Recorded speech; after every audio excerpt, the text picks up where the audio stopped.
Hello and welcome to another episode on Football Talk Podcast. My name is Ozzie and I'm your host for today's show.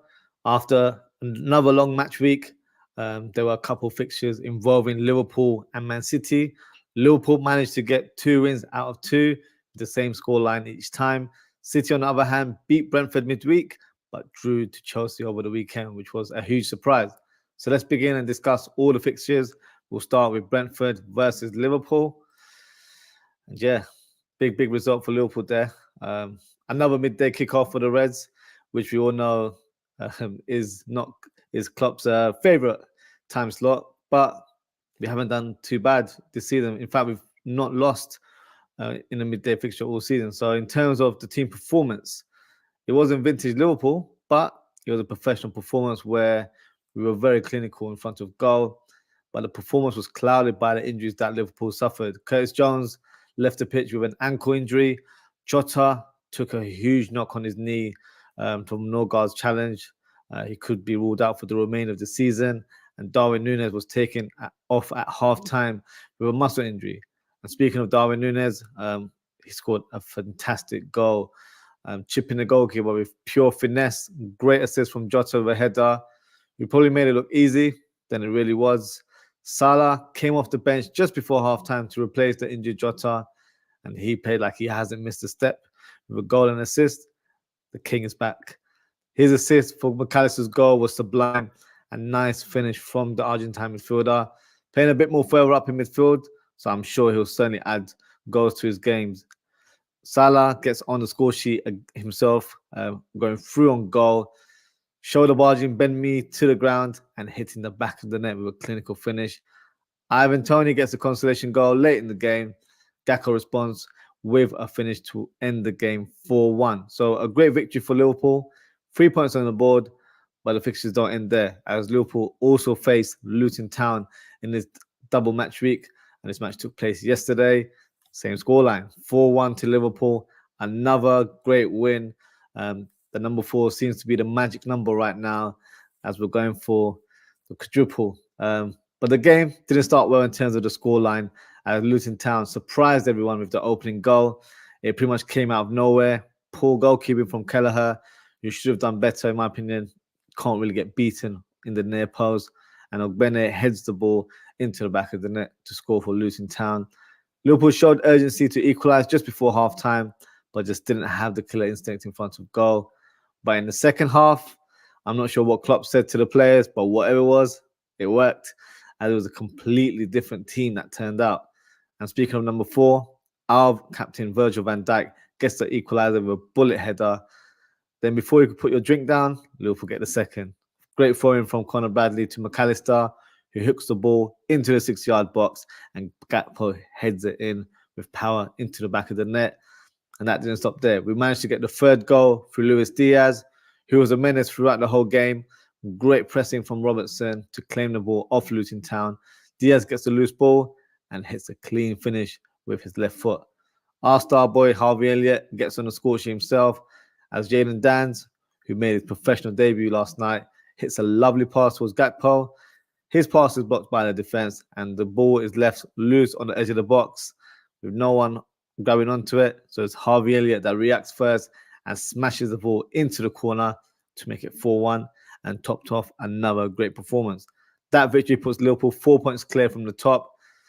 Yes, we've got an extra game in hand due to the fact that we're playing this weekend, but we've still got the edge from our rivals. But Arsenal fans, they would probably say we've got bigger fish to fry this weekend, as we have a cup final to look forward to, with Chelsea playing Liverpool this Sunday. Now, before this Luton game, I was a bit concerned with the number of injuries that we've suffered. It's pretty much close to double figures right now. But the way some of our squad players performed, and even the youngsters, the likes of Kwanzaa, Conor Bradley, Bobby Clark, McConnell, and Jayden Danns, they did a fantastic job. So it breathes me with some confidence going into this game.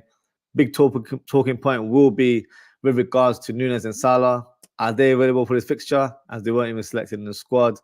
I'll discuss this and the game in general. I'll be doing a match preview after the show with my special guest, Double D. Next fixture, Man City versus Chelsea. Now, this was definitely the result of the week and a huge surprise, as City dropped points against Chelsea. But looking at the game, you'd argue to say that Chelsea missed an opportunity to grab all 3 points as they had plenty of clear chances to extend the lead. But on the other hand, so did City, who were very wasteful in front of goal, especially Erling Haaland, who missed a number of chances in the game. The goal for Chelsea came from a counter-attack. Lovely back heel from Nicholas Jackson to Palmer, who hits a through ball to Jackson again. He then hits a great pass across the box, and it's the City old boy, Raheem Sterling, cutting in and hitting a curling shot into the corner. Good finish from Sterling, who hasn't been very clinical in front of goal this season, so I'm sure that goal brought him some satisfaction there. But City found a crucial equaliser in the 83rd minute through Rodri, who smashes the back of the net with his strike. He's such a clutch player. For a CDM, he's always able to produce these kind of moments and scoring goals at vital times. You can tell that he's such an invaluable member of that team, and it only enhances his reputation as one of the best DMs in world football. That draw gives Liverpool an advantage, but like their rival, Man City also had a double fixture in match week 25 as they faced Brentford midweek. And these two teams actually faced each other not so long ago. In fact, it was a couple of weeks ago in the league where City won 3-1 at the G-Tech Community Stadium. This fixture, they won 1-0. It was a lot tougher than they probably had expected. Brentford had moments in the game as Oyenka and Tony going the closest to opening the scoreline for Brentford, but it was Erling Haaland who made a trip. You know, I'm sure a lot of us FPL managers made him triple captain. I believe it was 1.5 million people that did that. And he hits the back of the net. Brentford's IS slips to the ground and paves the way for Haaland to go through on goal with no huge pressure. He's one-on-one with the keeper, and you know there's only one outcome. That secured a win for the citizens and have now played the game in hand. So due to dropping points against Chelsea, they're unable to jump above Liverpool in the league as they're now second, 1 point away from the top. So the game between Liverpool versus City is in less than 3 weeks on March the 10th. And that will be a huge game and pivotal in who could go on to win the league, in my opinion. A win for either team in this fixture will present a huge psychological advantage. Next fixture. Burnley versus Arsenal. Another impressive performance from the Gunners. Last week it was 6 against West Ham. This week it's 5, and they're playing with some real confidence. The first goal, what a strike from Odegaard. Lovely finish and great play from Martinelli on the wings. Saka makes it 2-0 from the penalty spot. The third goal, lovely strike from Saka with his right foot this time. Thumped it in the roof of the net. Trossard gets on the score sheet himself with a nice left-footed finish. Kai Havertz probably scored the goal of the game as he runs down the left-hand side, cuts in, and finishes with his right foot. Now I'm seeing a lot of Arsenal fans showing a lot of support for Havertz in him, which is quite funny because I know for a fact there weren't many that believed in him at all. I'm still not convinced as a neutral, if I'm being brutally honest, but at least he's winning some of the Arsenal fans, so fair play to him. This was a great result, but then they lost to Porto in the Champions League. Now, how can you lose to Porto? Liverpool would face them every year in the Champions League, and we thrashed them 4-0, 5-0. It's not easy. But back to the Premier League. Arsenal are third in the league now, 5 points away from the top. The race continues. I still feel like many believe it's between City and Arsenal, and I've kind of overlooked Liverpool as a potential title winners, but it's okay. I'm sure we'll have the last laugh. Next fixture, Tottenham versus Wolves. Now, this game ended 2-1. Definitely a surprise result, as many would have expected Spurs to win at home. But fair play to Wolves, who stepped up, and it wasn't even the attackers that got on the score sheet. It was their defensive midfielder, João Gomez, scoring a brace. The first goal, what a leap from João Gomez. The goal itself was a great cross, and you just see Gomez just jump in the air. It looked like he was flying at one point and hits a pinpoint header into the corner. What a finish it was. Spurs equalized with a fantastic finish from Kulusevski on the right-hand side, and then João Gomez gets the second and the winner for Wolves. Great run from Pedro Neto on the right-hand side. He's been amazing this season. Now, a player that's always been linked to other clubs, I can actually see him moving in the summer. I feel like his stock has risen this year. The only question mark is his injury record, but I feel like someone probably in the Premier League will take that gamble. Spurs have dropped to 5th now, and they've got Manchester United breathing behind their necks. And speaking of Manchester United, they managed to notch up another win, and that's 4 in a row now.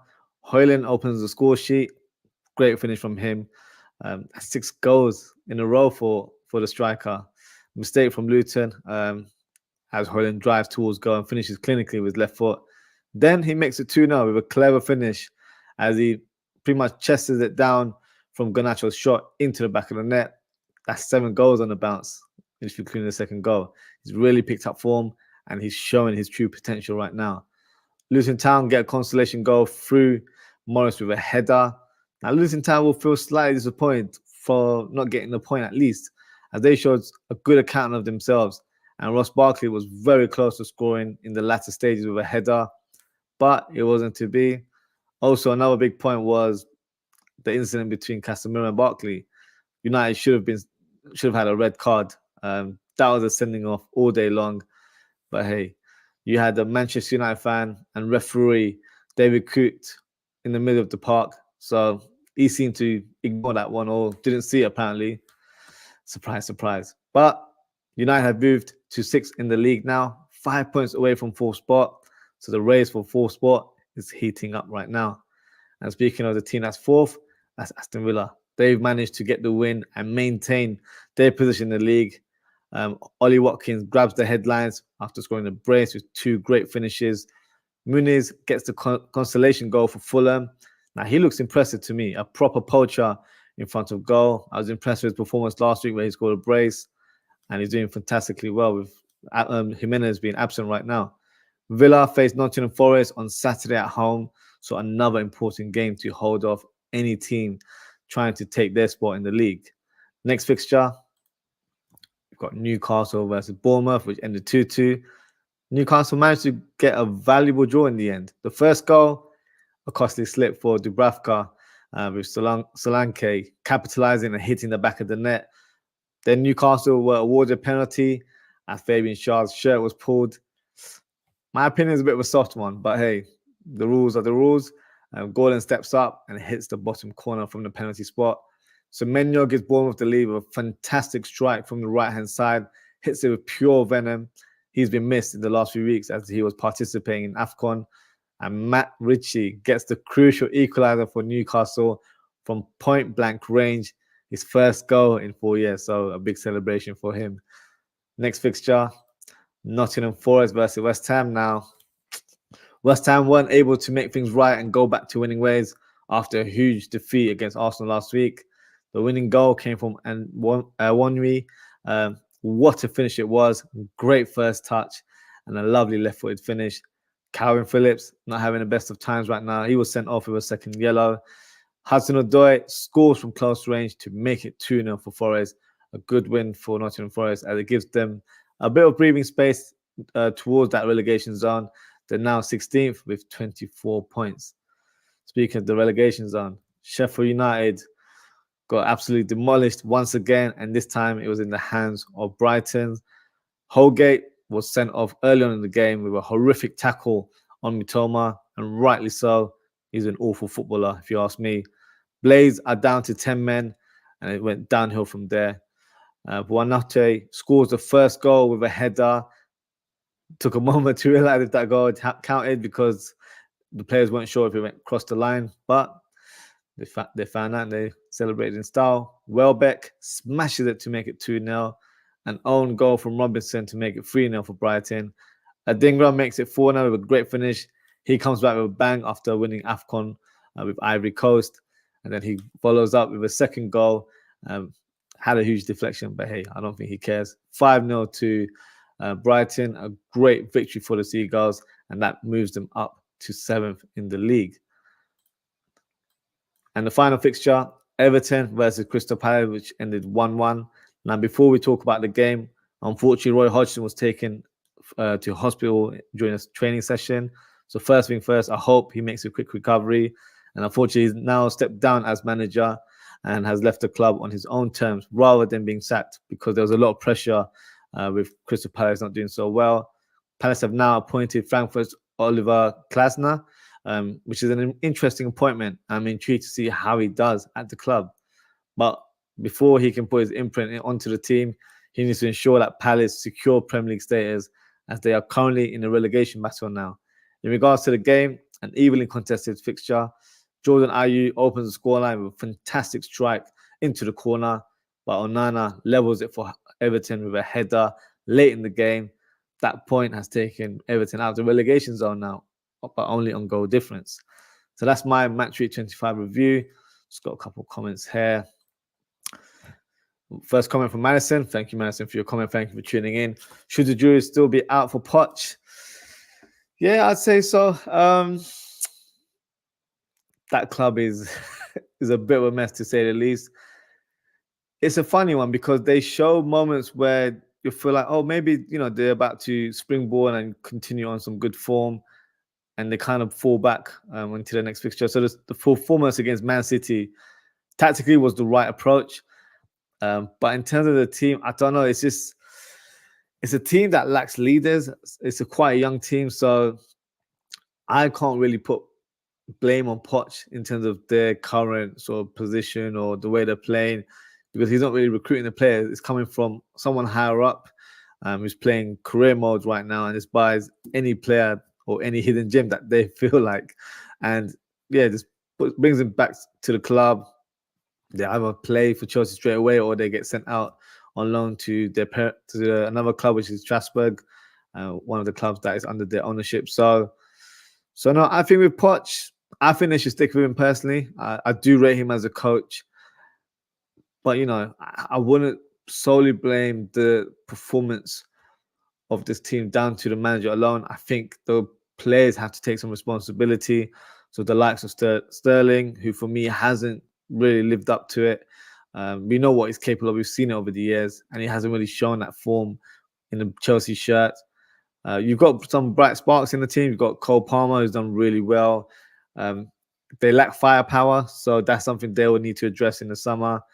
Nicholas Jackson just looks like he's a raw player, so he's not someone that I feel like was tailor-made to start that lineup week in, week out. But unfortunately, due to Nkunku's injury, he's probably been shifted in more so than he probably would have expected. So yeah, so they've got some, I would say recruiting to do, but they sign like 20-odd players every window. So how much more recruitment do you want? But no, they've got the ingredients to be a good team. I feel like with managers, you just got to give them time. If they dismiss him, who do they get? I know right now the flavor of the month is Xabi Alonso, who obviously Liverpool are strongly linked with. Bayern Munich are also linked with him now. Chelsea are lingering. So they might want to find someone better, in their opinion. But I feel like the way that structure of the club is not in place for someone that wants to manage a club. It's pretty much just for a first team coach to just coach the players and not really have too much involvement in recruitment. So in this day and age, that doesn't really work as much. I know a lot of clubs do have sporting directors, but the manager normally has an input. For Chelsea, I don't think that's the case. I might be wrong. But with Poch, I think they should stick with him. But hey, you never know. Chelsea love to fire their managers left, right, and centre. They've also recently been linked with Jose Mourinho. Some fans are with it, some aren't. So yeah, we'll see how it goes in the coming weeks. And then I've just got another comment here from Daz. Big up Daz. He says, big up Ozzie. Do you know any Chelsea fans for Jamie? I was thinking of Hanno. No, unfortunately not. In terms of content creators, no one that I know personally, unfortunately. So yeah, probably reach out to some other Liverpool content creators that might be helpful. But from my side, no, unfortunately, I don't know any Chelsea content creators there. So yeah, before we wrap up, we will do. I will announce the FPL Manager of the Week. Now, I thought I had a decent week until I saw some of those points that quite a few managers gathered in our FPL league. There were quite a few managers that had over 100 points, which was crazy. I guess being a double match week, that was going to happen, but yeah, definitely took me by surprise. And this week, the FPL Manager of the Week is Anas Patla Abubakar, and his team is called FPL Docker. and he managed to gain 115 points, which is absolutely crazy. He was one of the 1.5 million FPL managers that made Haaland triple captain, so that definitely helped with his final tally. So well done to Anas, who's moved up to 7th in the league now.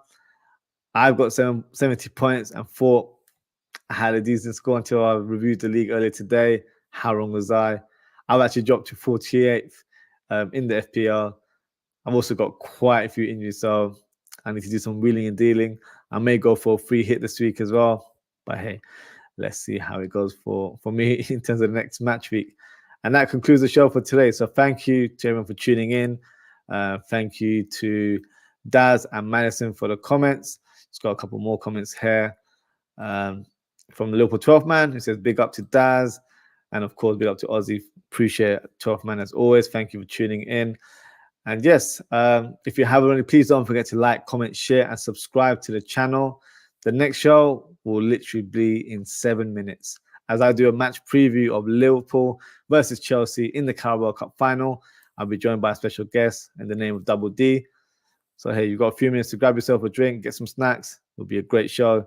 So, as always, guys, take care, stay safe, and I hope to see you guys very, very shortly. Goodbye.